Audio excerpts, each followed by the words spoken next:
Está começando agora mais um programa da série O Caminho. Este programa foi preparado com muito carinho para você e eu tenho certeza que Deus tem algo a lhe dizer muito especial neste programa. Você já se perguntou alguma vez o que deve fazer para ser salvo? Você acha que é muito difícil você se salvar? Pois é, muitas pessoas pensam que a salvação pode ser alcançada através do que fazemos. Mas será que tudo de bom que eu faço vai me garantir a salvação? Como eu posso me salvar? Hoje você vai descobrir o porquê e do que precisamos ser salvos. Deus quer lhe mostrar que o caminho da salvação não é tão difícil quanto você imagina.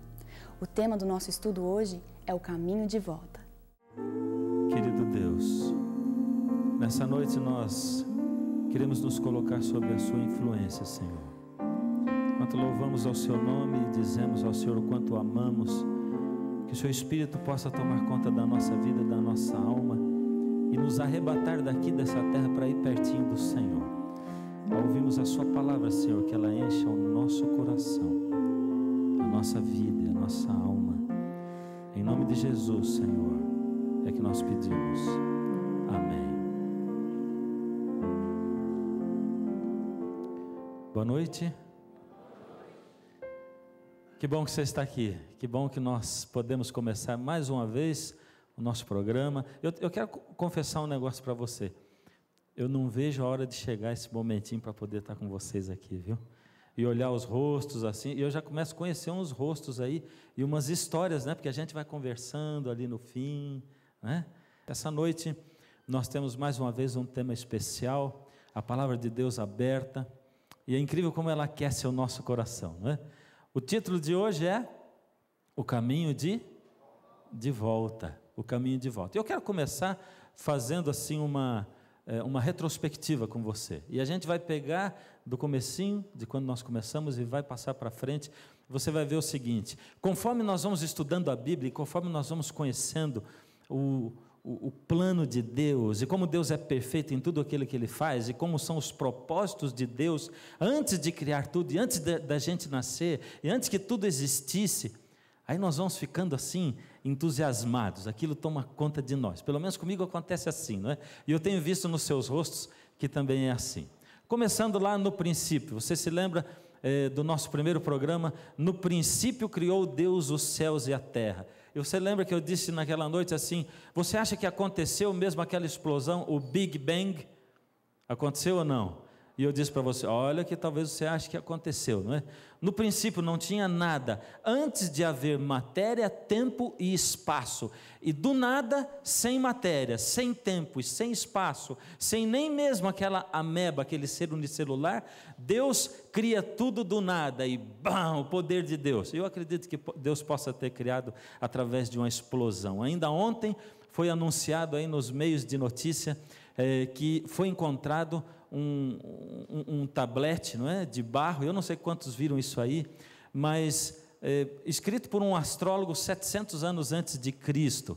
E aí o texto mesmo jornalístico diz que os intérpretes desse pedaço de barro, escrito aí em argila, estão dizendo que isso pode ter sido o asteroide ou aquilo que fez com que destruísse a cidade de Sodoma e Gomorra.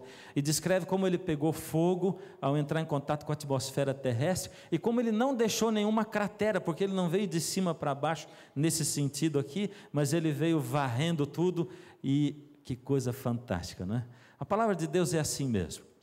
E o Senhor Deus criou tudo do nada, antes do tempo, do espaço e da matéria, e depois de um tempo Ele voltou aqui a essa terra, e Ele começou a dar forma à terra. E lembra quando eu falei para vocês a respeito de Moisés, e como Deus tirou Moisés daquela posição lá no universo, e o colocou aqui na terra, numa posição onde ele podia enxergar as coisas, e aí o sol e tudo se criando, e Deus fazendo, e Deus falando, e as coisas aparecendo e tomando forma.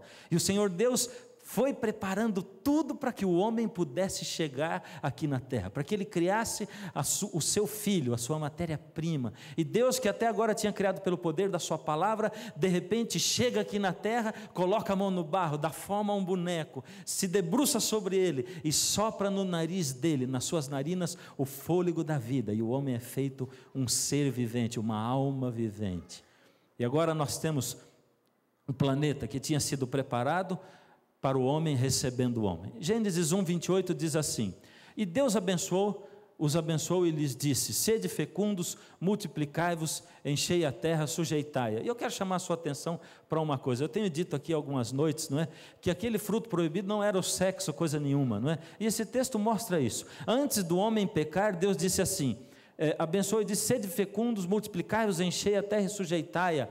Deus criou o sexo para o casamento, para o homem e para a mulher, antes deles pecarem. Por isso não pode ser o fruto proibido, o sexo. Era sim um fruto que Deus colocou, como nós vimos ontem. E Deus disse: dominai sobre os peixes do mar, sobre as aves do céu e sobre todo animal que rasteja pela terra. Essa palavra dominai, ela tem um significado especial em hebraico. Veja só, em hebraico ela se chama hadar, que quer dizer reinar sobre, ou seja, Deus colocou o homem, o ser humano, colocou Adão como o príncipe dessa terra. Ele deu para o homem o domínio da terra, e o homem começou a dominar, isso dado por Deus, era um presente de Deus para o homem. Logo em seguida, tomou, pois, o Senhor Deus ao homem, e o colocou no jardim do Éden, para o cultivar e o...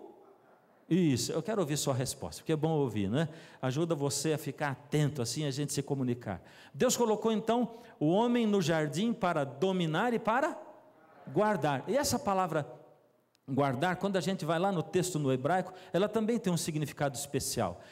Essa palavra em hebraico é chamar, você está vendo lá, e quer dizer guardar contra intrusos. Ou seja, Deus já avisou o homem e disse: cuidado, tem intrusos aí à espreita, Satanás, os seus anjos, cuidado, você está aqui na terra para dominar, a terra é sua, eu estou te dando o certificado de posse da terra, você é o príncipe da terra, e você vai guardar contra intrusos. E chamar quer dizer também uma autoridade tão grande, que o homem tinha autoridade para passar a terra adiante, ou seja, para dispor dela, para vender. Por isso Deus disse: domine a terra, os animais, seja o príncipe da terra, e guarde contra intrusos, porque se você não guardar contra os intrusos, eles vão tomar de você e você vai passar adiante isso. Aí estava toda a mensagem de Deus, o amor de Deus aí incluso. Deus diz: cuidado, a terra é sua, cuide dela, mas há intrusos, tome cuidado. Esse é o amor de Deus manifesto. Deus é a fonte da vida, e a lei natural determina que os seres criados tinham que estar ligados na fonte da vida. A criatura ligada com o Criador. E como eu disse outro dia, da mesma maneira que um liquidificador, para funcionar, tem que estar ligado na parede, não é verdade? E se você desligar ali da tomada, ele não funciona. E Deus diz: olha, se vocês se desligarem de mim, vocês não têm vida, porque eu sou o doador da vida, e quando eu dou a vida para você, você está ligado comigo, você continua dependente de mim, e você vai ter vida eterna. Mas se desligar de mim, você vai morrer. Aliás, houve aí uma contraposição. Deus afirmando uma coisa e a serpente afirmando outra. Deus disse: olha, eu tenho que colocar vocês à prova, porque o universo inteiro está à prova. Satanás foi expulso do céu, e ele anda por aí pelos mundos, rondando quem ele possa enganar, e ele vai bater aqui na terra uma hora dessas, porque ele vai passar em outros lugares, e ele vai passar aqui, e eu que sou o Deus da liberdade, estou dando para você liberdade de escolha, portanto você pode escolher, se você quer a mim como o seu Deus, o Criador, e eu estou te avisando, não existe vida sem mim, mas você pode escolher, você é livre para escolher a Satanás, e se você escolher Satanás, você perde a vida. E Deus disse: no dia em que dela comeres, certamente morrerás. Mas a serpente chegou para a mulher e disse: pode comer, porque certamente não morrerás. Quem será que estava certo? A serpente ou Deus? Gênesis 3,6, e vendo a mulher que aquela árvore era para se comer, e era boa para se comer, e agradável aos olhos, e desejável para dar um entendimento, tomou do seu fruto, e comeu, e deu também ao seu marido, e ele comeu do fruto com ela. Agora você vê, o homem e a mulher escolheram. Naquele dia, queridos, eles tomaram uma decisão importante, e que tem a ver com você e comigo. Nós estamos falando não da história de Adão e Eva, não da história do princípio, mas nós estamos falando da sua história e da minha, de como tudo começou, e nós estamos começando, através da palavra de Deus, a responder às grandes questões da nossa vida.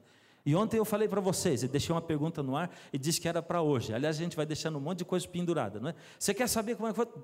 daqui a pouco, no programa para frente, no próximo programa. Eu disse que tinha um monte de respostas para hoje, e elas têm que aparecer, não é? Deus tinha dito, certamente morrerás, a serpente, certamente não morrerás, só que os dois comeram, e eles morreram no dia ou não? Não. E aí? Quem estava certo? Deus ou Satanás? Deus. Mas Deus mentiu então? E alguém disse, mas era morrer espiritualmente. Deus não disse, se comeres do fruto, certamente morrerás espiritualmente. Não, ele disse morrer, e eu fui olhar no dicionário, e morrer é exatamente deixar de viver, e deixar de viver é morrer, lógico, é uma coisa simples, não é? Tão simples, tão simples. Acontece que Satanás, Lúcifer, ele colocou Deus numa sinuca, assim que Adão e Eva colheram do fruto, e comeram daquele fruto, eles colocaram Deus, e eu estou chamando isso de sinuca, entre parênteses, né? Colocaram Deus em dificuldades, ponto para Satanás nessa luta do bem contra o mal, nesse grande conflito entre o bem e o mal. Satanás ganhou o primeiro ponto, porque ele fez com que o homem pecasse. E agora Deus estava assim, se Deus perdoasse o ser humano, Satanás ia dizer, está vendo? A lei de Deus, essa lei universal que rege o universo, ela não é mesmo possível de ser cumprida, assim como eu não cumpri, porque ela não era possível, e esse 1/3 dos anjos do céu que vieram comigo também não cumpriram a lei, ela não é possível de ser cumprida, porque Deus não cumpriu, e quando o homem caiu, ele salvou o homem sem cumprir a lei, porque a lei diz que o resultado do pecado, o salário do pecado é a morte. Por isso o homem tem que morrer, e se ele não morrer, Deus não cumpre a sua lei. Mas se Deus salvasse o homem, Satanás ia dizer o seguinte, agora, que coisa, se Deus matasse o homem, Satanás ia dizer, agora Deus não é amor, está vendo? Eu não disse para vocês o universo inteiro, eu não disse para vocês criaturas de Deus, que Deus era assim mesmo, Ele não é amor, Ele é um Deus tirano, Ele coloca leis impossíveis de serem cumpridas, porque quando a gente cumpre a lei dEle, a gente é prejudicado, e olha o que aconteceu, Deus matou o homem e a mulher, porque a lei dizia que quem desobedecesse, quem pecasse, quem se desligasse dEle, ia morrer, e realmente eles morreram. E agora? Como Deus fez para sair de tudo isso aí? Será que Deus erra? Deus não erra. E vocês falaram que Deus não mentiu, e que quem estava certo era Deus. O que Deus fez? Por que Deus não fez alguma coisa? Deus fez alguma coisa? Você já não olhou para Deus aqui nesse mundo e diz assim, Deus, tanta injustiça, tanto problema, por que o Senhor não faz alguma coisa? Deus fez alguma coisa. Aliás, Deus fez duas coisas. A primeira coisa que Deus fez foi ir atrás do homem, porque o homem fugiu de Deus. Nós somos sempre assim, nós estamos sempre fugindo de Deus. Você já ouviu falar na lenda do amor impossível? Já ouviu ou não? Já ou não? Isso, vamos lá, vamos participar aí, eu quero ouvir você falar. Já ouviu falar na lenda do amor impossível? Não ouviu, então vou contar para você. O rapaz se apaixonou por uma garota, e aí era uma lenda do amor impossível, por isso era impossível ele se casar com ela, porque ele se apaixonou por ela assim, ele foi convidado por um amigo para ir no casamento, e quando ele chegou naquele casamento, que ele não conhecia ninguém, de repente tocou a marcha nupcial, e ele como convidado sentado no banco da igreja, e de repente a noiva entrou, e quando ele olhou para a noiva, foi amor à primeira vista, só que era o dia do casamento da noiva. Como é que ele pensava, eu sou maluco, como é que eu posso me apaixonar assim por alguém que está se casando, no dia do casamento dela? É a lenda do amor impossível, vocês não podem esquecer, não é verdade? Aí aconteceu que ela veio vindo, e ele, cada passo que ela dava, ele dizia, ai, mas que paixão terrível, eu queria estar me casando com ela, ele tinha vontade de sair do seu banco, e ir lá na frente, e dizer, sai noivo, eu vou casar com ela, mas ele não podia fazer aquilo, imagina que papelão, mas ele desejou tanto aquilo, que ela tropeçou, e deu com a testa no altar, pum, e ela ficou com amnésia, esqueceu do noivo dela, e ele pensou, é a minha, não esqueça, é a lenda do amor, é uma lenda, vamos lá. Aí ele diz assim, agora é a minha chance, e ele começou e tal, e tentou conquistar a moça, 3 anos ele levou, e aí finalmente conquistou, e marcaram o dia do casamento, e foram para São Paulo, lá no bairro das Noivas, para fazer umas compras, e lá um ladrão apontou o revólver, nada contra o povo de São Paulo, hein? Esse ladrão tem em todo lugar, apontou o revólver para eles, e aí ele tentou reagir, e o ladrão pegou o revólver, deu-lhe uma coronhada na cabeça da moça, e ela ficou com amnésia de novo, esqueceu dele agora. Coisa terrível. Bom, dessa vez ele levou 10 anos para reconquistar a garota. Foi um trabalho tremendo, ela não queria saber dele mais, porque do mesmo jeito que ele pensou, olha, o feitiço vira contra o feiticeiro, eu desejei que ela não se casasse com ele, e aí acabou que ela não se casou comigo também, mas conseguiu, e dessa vez ele disse, nada mais de ir a São Paulo, nada mais de compra, marcou a data do casamento, disse, vamos para o campo passear, enquanto eles estavam deitados na costa de uma montanha, eis que uma rocha rolando de lá de cima, está rindo por quê? É a lenda do amor impossível, mas dessa vez ela não ficou com amnésia não. Dessa vez, a amnésia dela sarou de vez por todas, só que ela só lembrava do primeiro noivo dela, e foi e casou com ele, pronto. Fim chato tem essa lenda, não é verdade? Mas você não conhecia porque foi eu que inventei, como é que você ia conhecer, né? Mas eu conto tudo isso aqui só para dizer para você assim, essa lenda do amor impossível é o seguinte, Deus está sempre indo atrás de nós. Adão fugiu de Deus, nós estamos sempre fugindo de Deus, isso acontece com você e comigo, e sabe, Deus vai sempre atrás de você, e você correndo de Deus, e correndo de Deus, e Deus chega um dia e diz, filho, vem para mim, você diz, Deus, não dá tempo, agora eu estou estudando, quando eu acabar os meus estudos, quando eu acabar a pós-graduação, e depois você vai para cima, Deus, eu estou trabalhando demais, agora eu vou ter que fazer um estudo de inglês, e tudo, sempre tem coisa, mas Deus, agora nasceu meu filho, eu tenho que cuidar do filho, não dá tempo, e depois alguém da família fica doente, e quando fica doente, você desesperado, pensa em Deus, aí você diz, Deus, eu preciso de Deus, o que vai acontecer comigo? E aí depois aquilo passa, e você foge de Deus de novo, e Deus corre atrás de você, e tenta conquistar você, e aí um dia alguém chama você para vir à igreja, ou você ouve o convite pela televisão, ou pela rádio, ou recebe um convite, e você vem, e começa e para na frente de Deus. Nós estamos sempre fugindo de Deus, e Deus sempre correndo atrás de nós.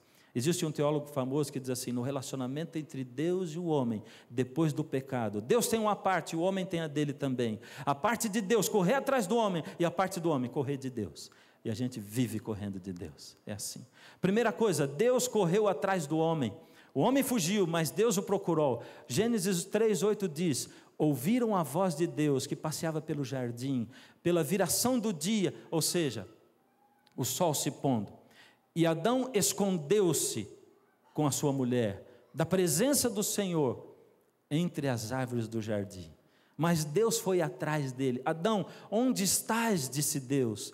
E Adão estava escondido de Deus. A segunda coisa que Deus fez alguma coisa para resolver o problema do pecado, ele correu atrás do homem, e a segunda coisa que ele fez, ele se ofereceu para morrer no lugar do ser humano, foi isso que ele fez. E com isso Deus cumpriu as duas partes, Deus foi justo e Ele foi justiça, porque a lei dizia que quem peca morre, e Deus disse, tá bom, tem que ter morte, o homem não vai morrer, morro eu no lugar do homem. Então Deus foi justo, e Deus foi amor também, porque não existe um amor maior do que esse, como o quarteto cantou ainda há pouco, capaz de um Deus que faz com que um Deus se transforme em homem, para morrer por você e por mim. É o que diz João 3,16, onde fala assim, porque Deus amou, você conhece esse texto de cor? Fala comigo, vamos lá, está escrito ali, ó, porque Deus amou ao mundo de tal maneira, que deu o seu Filho unigênito, para que todo aquele que nele crê, não pereça, mas tenha vida eterna. E o que isso significa? Isso significa que Deus amou o mundo, que deu o seu Filho, para quem receber a vida eterna? Para nós? Ali diz, para que nós tenhamos a vida eterna? Ali diz que é para todo aquele que nele crê. É para nós sim, mas é assim, você morrendo de sede e uma torneira aberta com água ali, aquela água pode matar sua sede, se você for lá, beber. Se não for beber, vai morrer de sede do lado da água, é isso. Por isso que Deus diz, Deus amou tanto o mundo, que deu seu Filho unigênito, para que quem crê nele, para quem vai lá e busca da fonte, não morra, mas tenha a vida eterna. Agora me ajude lá, vamos preencher isso aqui. Que reação Deus manifestou diante da entrada do pecado? Verdadeiro ou falso? Ele abandonou o homem. Deus não se importou. Deus procurou o homem. Tá bom, vocês estão tirando 10 em todas as provas, né? Muito bom, sabatina oral e escrita nós estamos fazendo aqui. Com o pecado do homem, quantos se tornam pecadores aqui na terra? Essa pergunta só pode ser respondida por Romanos 5,12 e pela palavra de Deus. Diz assim: pelo que por um homem entrou o pecado no mundo, e pelo pecado a morte, assim também a morte passou a quantos homens? Todos os homens, porque todos pecaram. E aí você poderia dizer: mas Deus, isso aqui é injusto, porque assim, o Adão pecou e eu levo também a culpa. Só ele pecou, ele era o representante da raça humana, mas se eu tivesse no lugar dele, e se o Senhor tivesse dado a oportunidade para mim lá, eu teria feito melhor. E Deus diz: então faça melhor, é isso.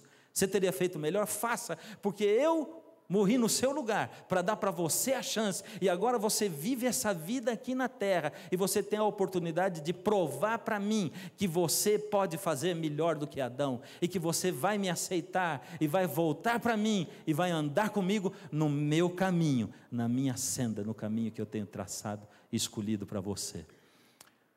Com o pecado do homem, todos pecaram.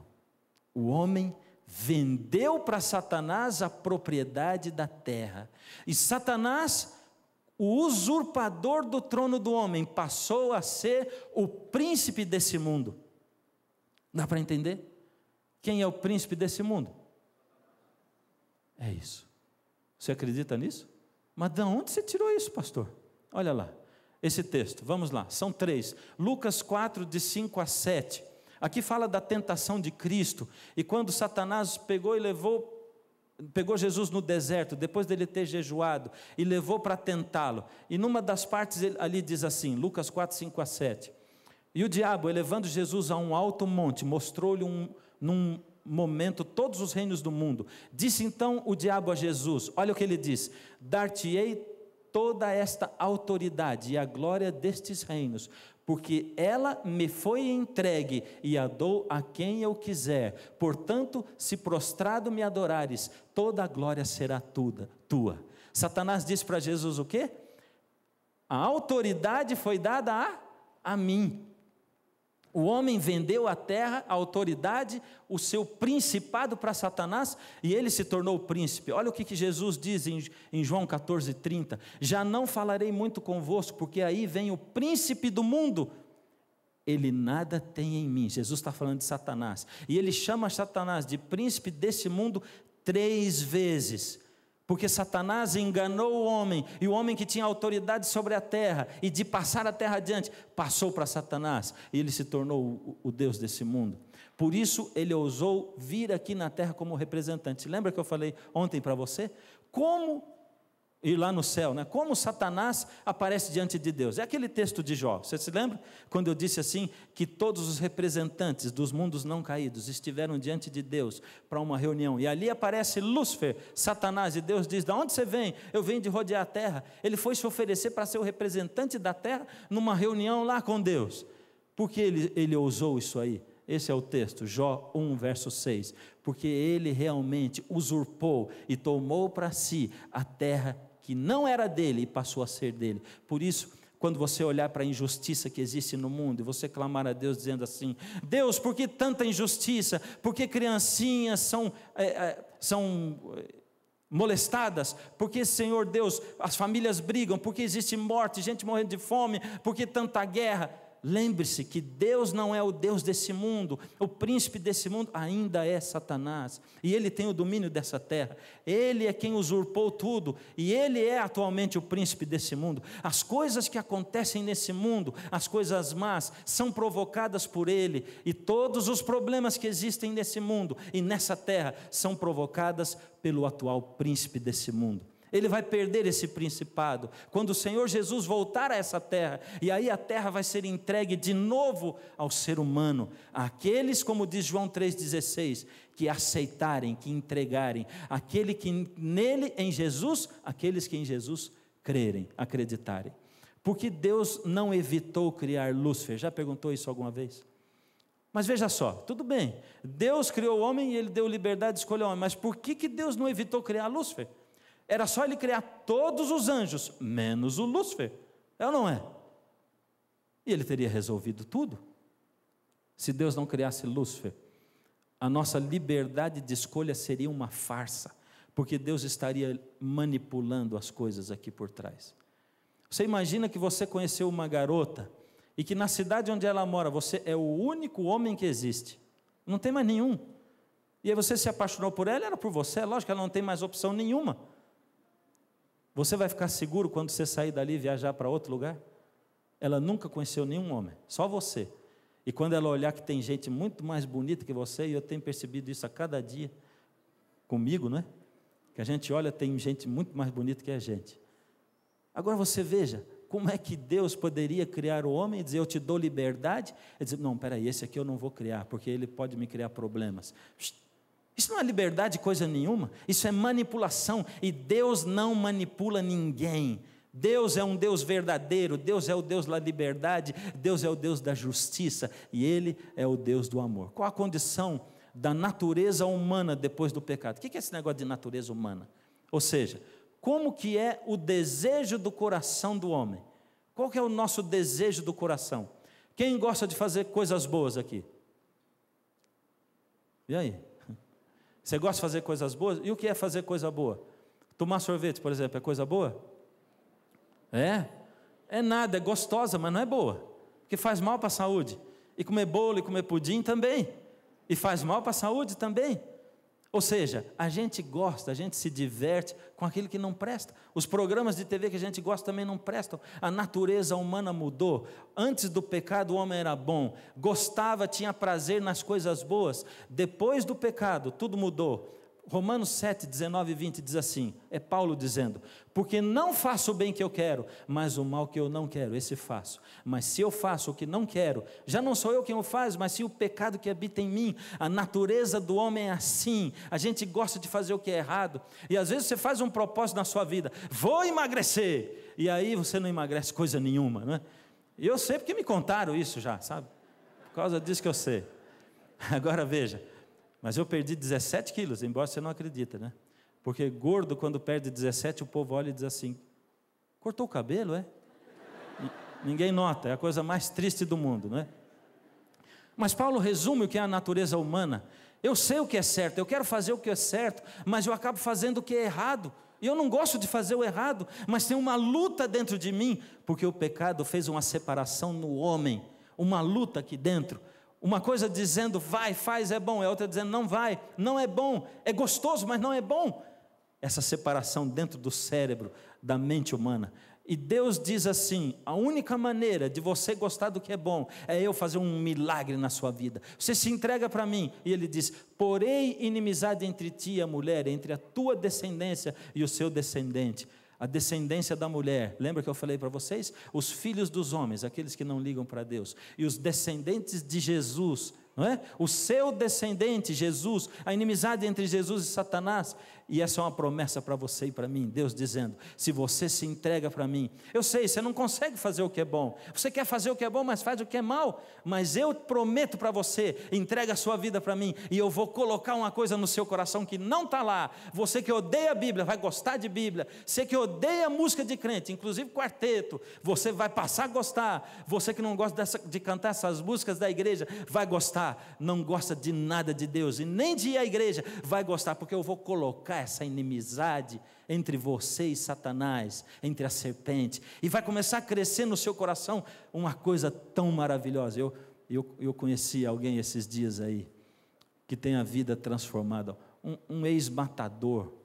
Que coisa fantástica como Deus opera no coração dessas pessoas, não é? Eu conheci outro dia na cadeia, um homem que saiu no fim de semana para vir para casa, está na cadeia, e ele disse, pastor, eu assisti a sua série Esperança no Ar, lá que o senhor fez em São Paulo, eu assisti dentro da penitenciária, e o senhor fez lá um dia uma palestra chamada, em que língua fala o Espírito Santo, e passou aquele dia, eu entreguei o coração a Jesus, e essa passou o meu primeiro fim de semana fora da cadeia, e eu de lá para cá, eu entreguei o coração a Jesus, e eu estou vindo aqui para começar a frequentar a igreja. Que coisa fantástica, como Deus transforma vidas, só Ele é capaz de colocar isso. Quem pode mudar a natureza humana? Quem? Aqui diz, o Espírito do Senhor se apossará de ti, essa é a mensagem para Saul, e profetizarás com eles, e tu serás transformado em outro homem. Ora, não é isso que a gente quer? Aliás, eu não sei se é isso que a gente quer. Porque a maior dificuldade no mundo hoje é de pessoas que reconheçam que são pecadores. As pessoas olham para a sua vida e dizem assim, eu estou bem assim. Acha, ficar ouvindo esse monte de coisa que esse pastor fica falando aí. E porque natureza pecaminosa, porque eu gosto de fazer o que é errado, mas eu tenho que fazer o que é certo. Que nada disso. A vida estava tão boa sem eu saber dessas coisas. E eu conheço uma pessoa, uma senhora que tem 75 anos, e ela é tão bondosa, mas ela não vai ao médico nunca, mas não vai. E já faz tempo que ela sente uma dor, mas as pessoas insistem, os filhos dizem, vai ao médico. E ela diz, eu não vou, a gente vai no médico só para sofrer. E aí outro dia ela ficou muito, muito mal, e levaram ao médico. E quando fizeram os exames, ela tem tanta doença, mas tanta doença, que vai ser difícil de curar. E aí os filhos, mãe, agora você vai ter que mudar sua vida, vai ter que fazer exercício, comer isso, comer aquilo, deixar de comer isso, comer aquilo, o outro. E ela falou, está vendo porque eu não queria ir no médico? Olha aí, agora inventou um monte de doença para mim, ela falou. E muitos de nós somos assim. Por que eu vou na igreja? Está tudo bem? Eu vou lá só para descobrir o quê? Que eu sou pecador? E que eu preciso de Deus? E que eu tenho que mudar um monte de coisa na minha vida? Deus diz, não vai se preocupar em mudar nada. Eu é que tenho que colocar essa inimizade entre você e Satanás. Eu vou dar o Espírito Santo para você, e é o Espírito Santo quem vai fazer isso em você. É isso. Não tem que você preocupar em mudar, você tem que me buscar, e aí eu vou ensinar você como é que se faz. Agora veja, o que Jesus fez por nós na cruz, por você e por mim. 1 Pedro 2,24 diz assim, carregando Ele mesmo em seu corpo sobre o madeiro os nossos pecados. O que Jesus fez? Quando Ele morreu na cruz, Ele carregou os seus e os meus pecados. Se você está no meio daquelas pessoas, do João 3,16, se você crê nele, ou seja, se você coloca o seu fardo, o seu pecado e a sua culpa e diz, Jesus, eu aceito o Senhor como o meu Salvador, eu aceito o Senhor como morrendo no meu lugar, e aí eu não vou ter que pagar o preço da morte eterna, porque o Senhor já pagou por mim. Aí sim, você colocou o seu pecado sobre Jesus, e quando Ele morreu na cruz, Ele levou lá para a cruz o seu pecado, e Ele perdoou o seu pecado. É desse jeito.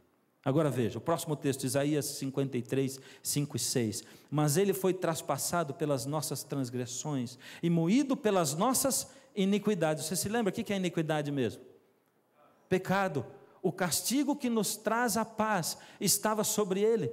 Jesus foi morto por sua causa e por minha. Jesus não é só um personagem histórico que viveu nesse mundo como um bom mestre, ensinando coisas boas para as pessoas, como tantos outros que existiram. Jesus é Deus, Ele existiu antes da criação do mundo, Ele participou na criação do mundo. João 1, de 1 em diante, diz que tudo foi feito por meio dEle, e sem Ele nada do que foi feito se fez. O Senhor Deus é Jesus, Jesus é Deus, exatamente isso. Ele planejou, Ele aceitou morrer por você e por mim, antes mesmo de nós nascermos. E antes de criar o mundo, a Bíblia diz que Ele é o Cordeiro de Deus morto antes da fundação do mundo. É isso que diz a palavra, Isaías 53, 5 e 6. Todos nós andávamos desgarrados como ovelhas. Quantos andavam desgarrados? Todos quem? Nós, porque todos é uma coisa e todos nós é outra coisa. Todos nós andávamos, ou seja, filho, você precisa de Deus. Você precisa de Deus. Põe a mão na cabeça, vê como é que está a sua vida. Para onde você vai depois daqui? O que vai acontecer depois que você viver nesse lugar? Você acha que é só viver um tanto aí, 40, 50, 70 anos, morrer e acabou? Não, tudo nessa vida tem um propósito, e Deus tem um propósito para você. Todos andávamos desgarrados como ovelhas, cada um se desviava pelo caminho. Sabe, quanto mais passa a série, mais eu gosto do nome dela. Cada um se desviava pelo caminho, cada um escolhia o seu caminho, em outras palavras, mas o Senhor fez cair sobre ele quem? Jesus, a iniquidade de todos nós, exatamente isso. O Senhor Jesus levou a nossa iniquidade. A salvação depende de nossas boas obras, o que você acha? Ou seja, Eu falei para vocês aqui vários dias, né, que a lei de Deus já estava descrita no universo, que Deus tem a sua lei, que Deus não vai contra a lei, que Deus cumpriu a lei, oferecendo Jesus para morrer, ou se oferecendo para morrer no nosso lugar. E aí, quando eu guardo a lei, eu ganho pontos para ir para o céu, sim ou não? Eu não ouvi direito, sim ou não? Não, não. Eu não posso ganhar pontos para ir para o céu quando eu guardo a lei. Porque se eu ganho pontos para ir para o céu, ou se guardar a lei me faz melhor para ir para o céu, para que serve o sacrifício de Jesus? O que a palavra de Deus diz é claro, ele diz, porque pela graça sois salvos, mediante a fé, e isto não vem de vós, vem de Deus, é dom de Deus, não de obras, para que ninguém se glorie. A salvação é de graça, mas para a gente é difícil aceitar isso. Quem dá coisa de graça hoje nesse mundo? Ninguém. Por isso que a gente fica pensando assim, não, eu tenho que fazer alguma coisinha. E você pode guardar a lei toda, você pode guardar o sábado, você pode honrar o pai e a mãe, você pode não adulterar, você pode guardar ela toda durante a sua vida inteira, que não vai adiantar nada para você ir para o céu, porque guardar a lei de Deus não salva ninguém, não salva ninguém. Exatamente isso, é o que diz a palavra de Deus. Eu sou salvo pela graça, e a graça é o Senhor Jesus ter morrido por mim, e ter me dado a vida mesmo quando eu não merecia. Graça é alguma coisa que eu não mereço, mas recebo. Graça é uma coisa tão maravilhosa, que ela se torna até injusta, porque se ela fosse justa, eu morreria, mas eu, merecendo a morte, sou salvo por Cristo, de graça, sem obras da lei. Mas eu tenho que me apropriar da graça. A graça é a torneira de água aberta. E o que é a fé? A fé é o que me leva a ir até a torneira e tomar a água. É isso. Por isso nós somos salvos pela graça mediante a fé. Você tem fé? Acho que o pedido mais genuíno de todos foi de um pai que chegou diante de Jesus para pedir ao Senhor Jesus que curasse o seu filho. E naquele momento o pai disse, Senhor, cura o meu filho, porque sabe, Senhor, ele tem sido jogado no fogo e às vezes na água, e ninguém o controla, e eu tenho medo porque ele se machuca, e ele vai morrer uma hora dessa. Por favor, Senhor, se o Senhor pode, cura o meu filho. E o Senhor Jesus, olhando para ele, disse, eu posso? Você tem fé? E devolveu para ele a pergunta, e na hora que Jesus perguntou, ele devolveu dizendo assim, tenho fé sim, e parou. Ó Senhor, me ajuda na minha falta de fé. E é assim que a gente tem que fazer. Senhor, a fé falta. Só o Senhor pode me ajudar na minha falta de fé. A salvação não depende de nossas obras. Aí está em Gálatas 2,16. Sabendo, contudo, que o homem não é justificado por obras da lei, e sim mediante a fé em Cristo Jesus, por obras da lei, ninguém será justificado. Como pode o homem alcançar a salvação? Então vamos ler o texto. 1 João 5, 11 e 12. E o testemunho é este, que Deus nos deu a vida eterna, e esta vida está no seu Filho. Só aceitando a morte de Jesus, o sacrifício de Jesus no nosso lugar. Aquele que tem o Filho tem a vida, aquele que não tem o Filho de Deus não tem a vida. Para ter a vida eterna, para ganhar a vida eterna, tem que se apegar com Jesus, o Filho de Deus. O peso dos nossos pecados foi colocado em Jesus. Pensa um pouco no Getsemane. Quando Jesus foi para orar no Getsemane, um pouco antes dele ser preso e ser crucificado. E nós estamos dizendo aqui que os pecados seus e meus foram colocados sobre Jesus e sobre os ombros dele. O pecado fez separação. O pecado fez separação entre o homem e a natureza. E Deus disse, agora você vai comer do suor do seu rosto. Vai dar trabalho para você cultivar essa terra. Foi o que Deus falou. O pecado fez separação também entre o homem e o homem. Lembra que eu falei agora há pouquinho? Aqui dentro da sua mente, do seu cérebro, tem um poder que luta contra outro. E você fica dividido. Porque quando você quer aceitar Deus e ir à igreja, uma coisa diz assim, você está cansado, fica aí em casa, você vai fazer o que naquela igreja? E a outra voz diz, vai filho, vai ser bom para você. E quando você vem aqui, você é renovado, e você sai daqui nas nuvens, porque aqui na casa de Deus, você se encontra com o dono da casa. É assim, é impossível ir à casa de Deus sem se encontrar com o dono dela. E é por isso que você sai renovado. Mas no outro dia, quando passa o dia inteiro e vem o dia de trabalho, e chega de tardinha, de novo vem aquele torpor e aquela coisa, e aquela luta, e aquela guerra, tempestade dentro de você. Acontece que o pecado também fez separação entre o homem e Deus. Deus foi atrás do homem, e o homem fugiu de Deus. O pecado separou tudo isso. Mas a pior de todas as separações que o pecado causou foi a separação de Deus e Deus. Como assim, pastor? Jesus foi para o Getsemane orar, e quando Jesus chegou no Getsemane, os pecados de todos aqueles que creem em Jesus e aceitam o sacrifício, desde o primeiro homem que aceitou a Jesus, até o último homem que ainda vai viver nesse planeta, e que ainda vai aceitar a Jesus como seu Salvador, foram colocados sobre o Senhor Jesus. E quando ele começou a receber o peso do pecado, Deus, que ama o pecador, mas não tolera o pecado, foi se afastando do seu Filho. E Jesus, que vivia em íntima comunhão com o Pai, em plena oração com Ele, Jesus foi sentindo o peso da separação entre Ele, que era Deus, e Deus o Pai. Jesus não havia pecado, e aquele que não tinha pecado nunca recebeu o seu pecado e o meu, e Jesus começou a sentir o gosto do pecado na sua boca. E você sabe como é que é o gosto do pecado, porque ele vem no momento seguinte, ele vem no dia seguinte. Quando você, depois de ter fugido para longe de Deus, você sente o gosto amargo de ter feito o errado, de ter pecado. Mas Jesus nunca pecou, e ele sentiu o gosto da separação de Deus. E Satanás o acusava, porque ele é o acusador. Ele leva você a pecar, ele diz assim: vai filho, faz, é bom, você vai gostar. E depois que você cai, ele pisa na sua cabeça, ele diz assim: está vendo? Você fez, você pecou, está vendo? Você é um miserável, como é que você vai procurar Deus agora? Você é indigno, não deveria ir à frente de Deus. E Satanás joga você para baixo, e ele pisa em você, esmaga, e ele diz: não tem solução para você. Tudo isso que esse pastor está falando é balela, porque ele não conhece a sua vida, porque se ele conhecesse a sua vida, ele saberia que para você não tem solução. Você já foi longe demais, não tem jeito, não tem volta, não dá mais. Satanás é o acusador, e ele dizia exatamente essas coisas para Jesus. O peso dos pecados de toda a humanidade é grande demais para você. Você vai morrer e não vai ressuscitar nunca mais. O peso que está sendo colocado em você é grande demais para um homem só levar.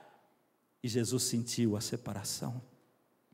E ali no horto, no Getsemane, Jesus clamou ao Pai dizendo: Pai, se possível, passa de mim esse cálice sem que eu tenha que bebê-lo. O que Jesus estava pedindo para Deus quando ele disse isso? Se possível, passa de mim esse cálice sem que eu tenha que bebê-lo. Ele estava dizendo: Deus, se possível, poupa a minha vida e mata toda a humanidade. É isso que ele estava dizendo? É isso? Não. Ele estava dizendo: Pai, eu sei que a tua lei diz que tem que ser pago o preço da vida ou do pecado com a morte, porque o salário do pecado é a morte.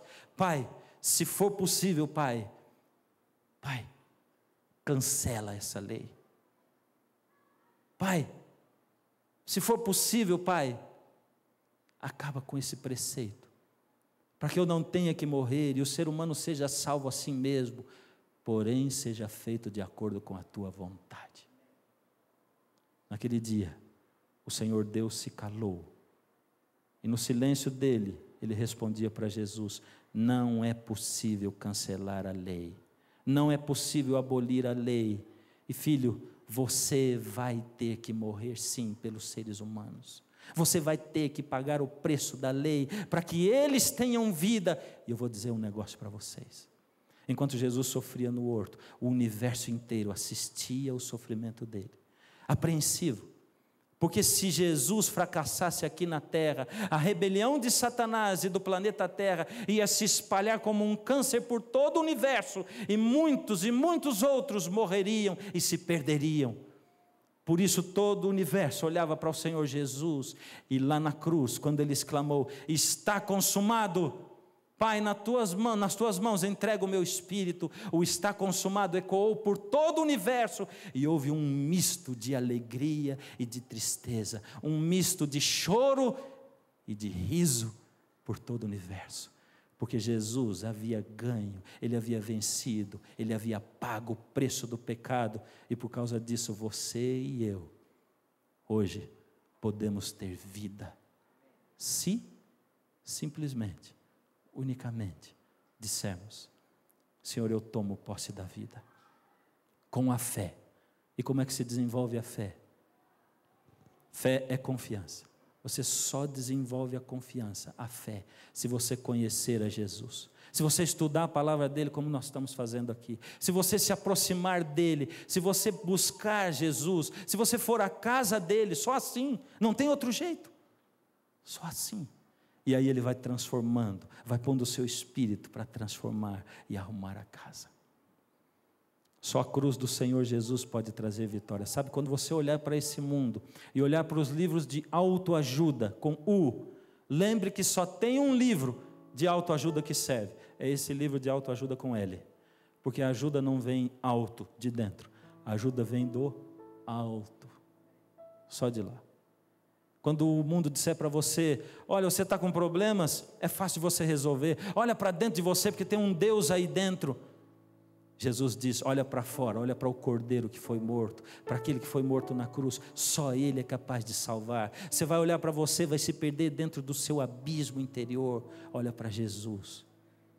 Só aquela cruz que traz esse sentimento ambíguo de alegria e de tristeza pode trazer a salvação para você e para mim. O Senhor Jesus chama você. E eu não tenho tempo, eu tenho 10 segundos. Já não são mais 10, não é? Mas é o último tempo. Ou você vem, ou vai ficar sentado aí no seu banco. Chegar na frente de Jesus e dizer: ainda não, Senhor, ainda não. Eles já passaram os 10 segundos. Mas você pode vir agora durante a oração, não tem problema. Sai e vem. Não fica aí não.